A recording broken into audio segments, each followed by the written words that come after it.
Сәлем достар, бүгін сіздермен to be файлын өтеміз. Бұл файлде негізгі нақты өтетініміз біріншіден сын есімдер. Сын есімдер vocabulary деген бірінші жаттығуға қарасаңыздар, colors, adjectives деп тұр, яғни түстер және сын есімдер. Мына бірінші жаттығудың бөлімшесінде тұрған түстерді толтыр, тыңда және тексер деп тұр.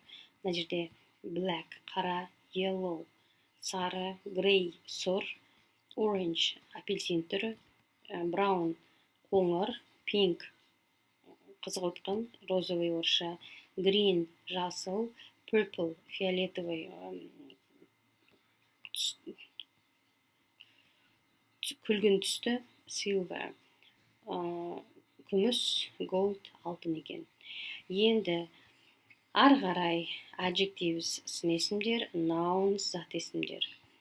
Сын есімдер дейді жаңа, new, French француздық, yellow сары, blue көк, hot ыстық, fast жылдам, white ақ. Енді зат есімдер house үй, jeans джинсы, football food тамақ, fries картошканың түрі, жаңа фри картошка, York, Нью-Йорк, такси, dogs, eat. Бұл бізде не нәрсеге берілген екен? Бұл мынаның түсі қандай деген кезде, мына жерде міне 8 түрлі осы суреттер тұр, міне. Осы 8 суреттің 8 түрлі жаңағы сөздіктерді беріп қойған. Осыған қарап біз орындарына келіп қояды екенбіз. Жақсы, жалпы нақты бұл жерден алатын затымыз what color is your purse? Сенің әмияның түрі қандай болады? It's red. Ол қызыл болады. What color is that? Оның ананың түрі қандай? Ол қара болады. It is black. Міне, осы нақты алып шығатын сөйлеміміз осы екен. Яғни түсі түрі қандай дегенде what color, одан кейін to be көмекші етістігі, одан кейін келесі сөздер тұр екен. Шатаспай осы жерден қарап болды. Ары қарай pronunciation, яғни сөздердің дыбысталуы. Үшінші жаттығуға берілген, қазір аудиоүрнесін тыңдаймыз. Одан кейін төртінші жаттығу бізде сөйлеуге арнапты. Жаңдағы отырған адамға өзіңдегі 8 бар затты сын есіммен қосып түсін айт дейді. I have new phone, менің жаңа телефоным бар. I have a red car, менің қызыл машинам бар. Менің көк ручкам бар. I have a blue pen, менің сары жастығым бар. I have a yellow pillow, мысалы, менің жасыл қасығым бар. I have a green spoon, мысалы, менің қара телевизорым бар. I have a black TV деп жаттығу жасап көреміз.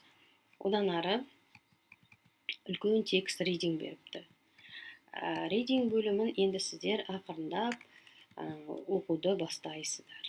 Яғни бұл оқу 2-12 бөлімін тыңдасаңыздар, осы тексті толық оқып шығады. Осы оқып шыққан соң ақырындап біз аудара алады екенбіз. Яғни бізге оны аударып түсіну оңайға түсіп екен. Мысалы, vocabulary сөздіктер дейді. The same. British and American English the same but different. Американдық пен британдық ағылшын тілі ұқсас, бірақ әртүрлі деп тақырып алған. Яғни екеуіне ұқсас та әртүрлі жерлері бар деген сөз. British and American people speak the same language. Екеуі де бірдей тілде сөйлейді. Ағылшын тілінде дейді, бірақ but some small differences, кішкене айырмашылықтар бар. Vocabulary сөздік қоры.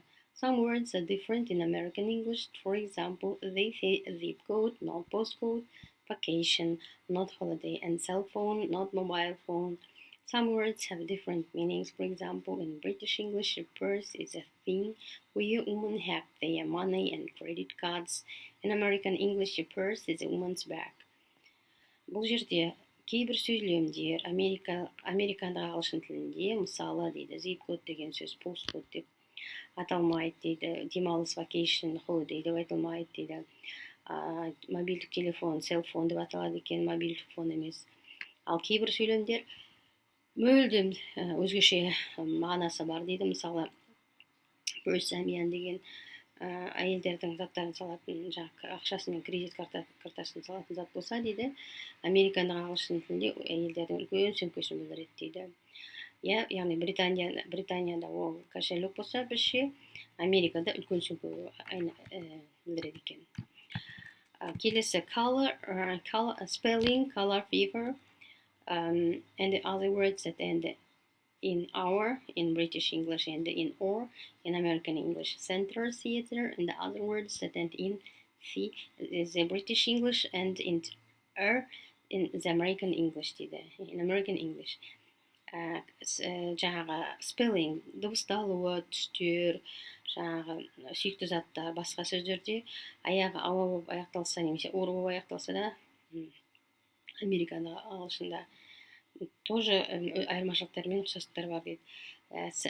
Центр, театр және басқа сөздерде TRA-ға аяқталғанмен ағылшын тілін, американыға, британдықта жаңағы р мен енің орын ауысып тұр, байқайсыздар ма? ТРЕ болып тұрса, ана жерде американың ағылшында ТИА болып тұр дейді. Осы жағынан да айырмашылықтар бар екен дейді. Одан кейін grammar. There are some small differences, especially prepositions. For example, Americans say see you Friday, but British people see you on Friday. Грамматикада мысалы американдықтар on Friday'де, яғни пятница күні кездесеміз дегенде see you Friday жасаса, британдықтар on деген предлогты қойып on Friday деп айтады дейді. See you on Friday, пятница, жұма күні кездескенше дегендей. Келесі pronunciation, фонетика, дыбысталу. Американ мен британдық ағылшынның ортасында шынымен маңызды айырмашылықтар бар екен дейді дыбысталуда. Американдық акцент пен британдық акцент шынымен өте алшақ.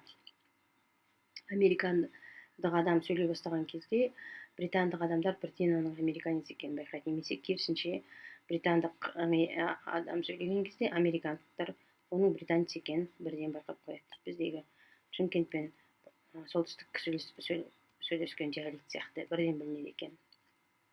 Міне барлығы осы берілген. Сын есімдерге байланысты нақты 4 түрлі ереже бар екен. Бірінші ереже, сын есім зат есімнің алдында тұрады. It's a beautiful picture. Бұл әдемі сурет. Яғни сурет әдемі емес, әдемі сурет деп біздегідей алдында тұрады. Екінші,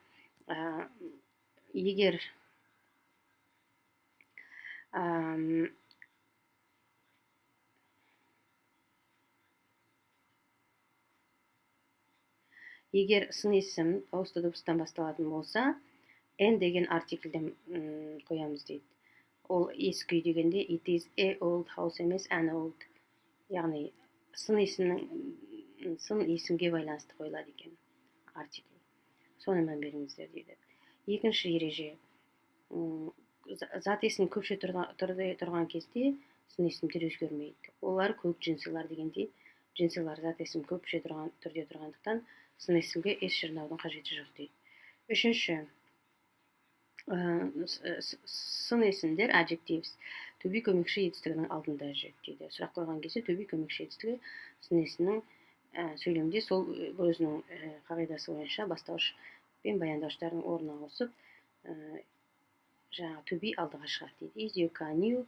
Is the computer cheap деп тұр, иә? Сенің машинаң жаңа ма? Компьютерің